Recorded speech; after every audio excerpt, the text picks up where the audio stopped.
free practice at the Nürburgring was a complete washout, but that doesn't mean it didn't give us a chance to look at some of the new designs and technologies the teams had brought to the Eifel Grand Prix.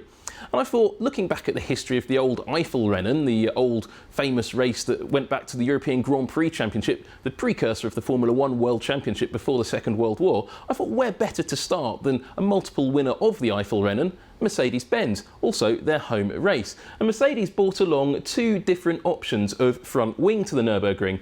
The first of these wings to look at is the one they introduced around the Tuscan Grand Prix, and the second is almost the original version they started the season with this split element at the end on the inboard of the upper front wing stack. And you can see the difference quite clearly between the Tuscan Grand Prix spec, which has a really, well, it's completed end if you like, and then the split end that you see at the original specification. Now, Mercedes have got both versions at the track and clearly are in two minds about which one to use on the car.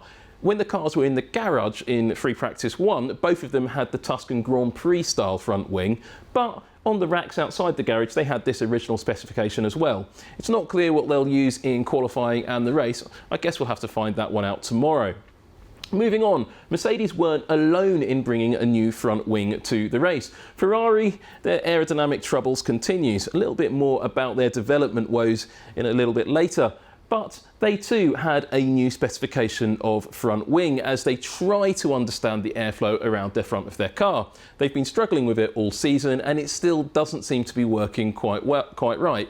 We don't know how well it worked at the Nürburgring because not a single car took to the track. But you can see the difference between the two wings. They follow roughly the same concept. You can see the top line there and it's just ever so slightly different shaped on the new version compared to the old. And if you look at the main plane on the outboard section, again, just a subtly different shape on the outer end. Still two different specifications, and Ferrari still unclear about which version they really want to use going into the race. That car still isn't working properly aerodynamically, still a lot to do, and it's going to be very difficult for them to really recover their pace towards the end of the season. One of the trends of the 2020 Formula One season is capes, but I'm not talking about superheroes. I mean, it's not just superheroes that wear capes, it's also Formula One cars. And you can see that around the nose of the Renault. Here we can see in lovely slow motion the cape on the front of the Renault. This is the rear of the cape, just you see going out of shot to the left. You see that little duct under the nose. I'll talk about that in a moment. And you'll see a lot of cars fitting these features underneath the nose. This is all to do with vortex generation off the front wing. The central section of a Formula One car's front wing on every single car on the 2020 grid is absolutely identical because it's an FIA mandated part. However, you've got those really elaborate stacks that we saw on Ferrari and Mercedes with their new front wings.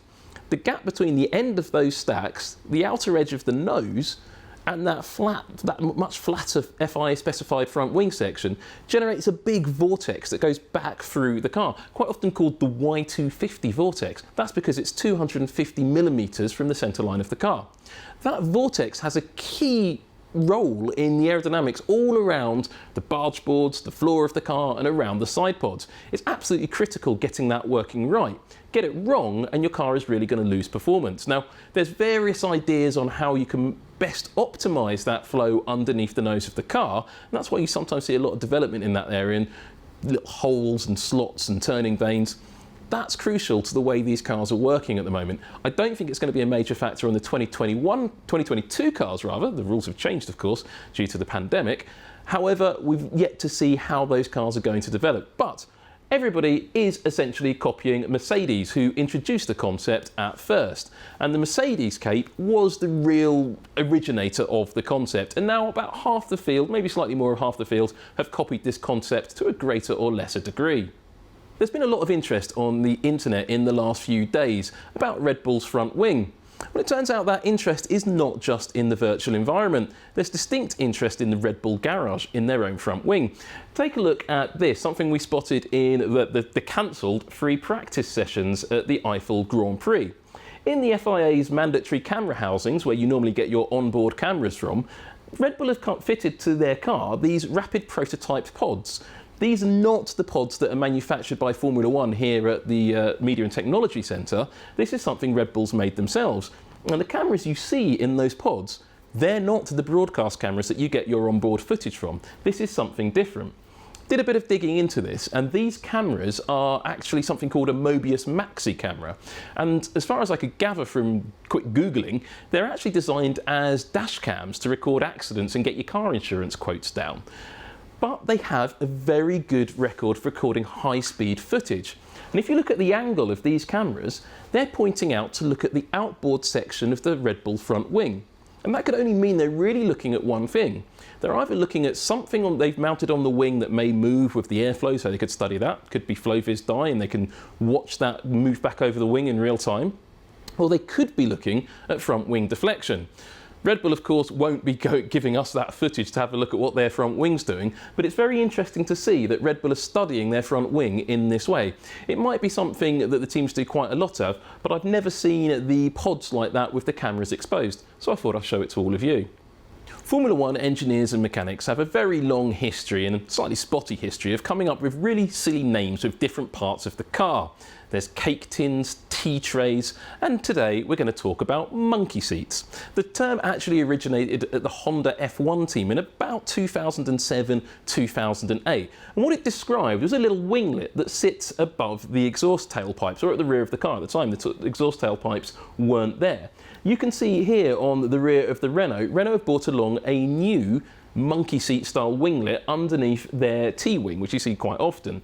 These monkey seats haven't been a massive feature of the cars this year, but it looks like in the colder conditions and later in the season, with likelihood of wet races at both Imola and of course here at the Eifel Grand Prix, the monkey seats are sort of making a return. This is a new design for Renault, and they've brought it along for this race. What it does is it conditions flow over the rear of the car, and there's still a little bit, just a little bit. Sometimes you see the heat treatment on the underside of these monkey seat wings. Unfortunately, because the car never left the garage, can't show you that.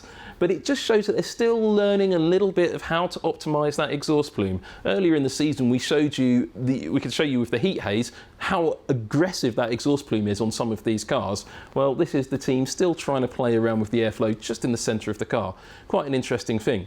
And Renault weren't alone in doing this. AlphaTauri also came along with a new little, I think we've seen this earlier in the season actually, but their monkey seat is just there, just above the exhaust tailpipe, just trying to maximise the airflow in that area, just between the rear wing supports.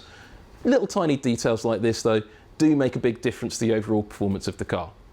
All of these little updates, even at a rained out Eifel Grand Prix free practice session, they all add up.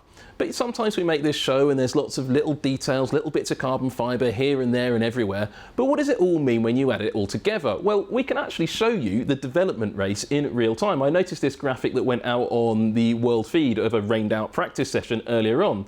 And what it does very neatly is show us the difference, the way the teams have gained and lost time during the season. So we can see, using Mercedes as the reference point, you can see, well, they're not gaining or losing any time to themselves because they are the fastest.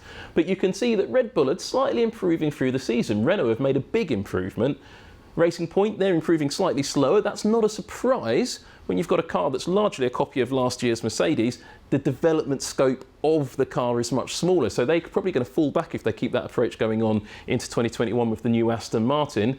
McLaren, they only seem to have made quite small gains. They've been experimenting a lot with their aero package, but it doesn't really seem to have been a big improvement. The next one, though, I'll come back to.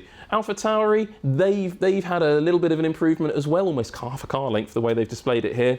Haas, they've improved significantly, so have Alfa Romeo. Williams, though, not so much. Though, check this out. Every team on the grid, bar one, has improved. Ferrari, they've actually lost time over the last few races with their technical developments. They've become less competitive. The car is working less well.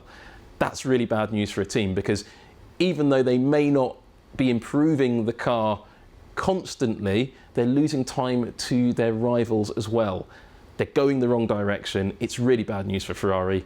This has been a really bleak year for Ferrari fans, and I'm afraid it's going to continue right up until the end of the 2020 season.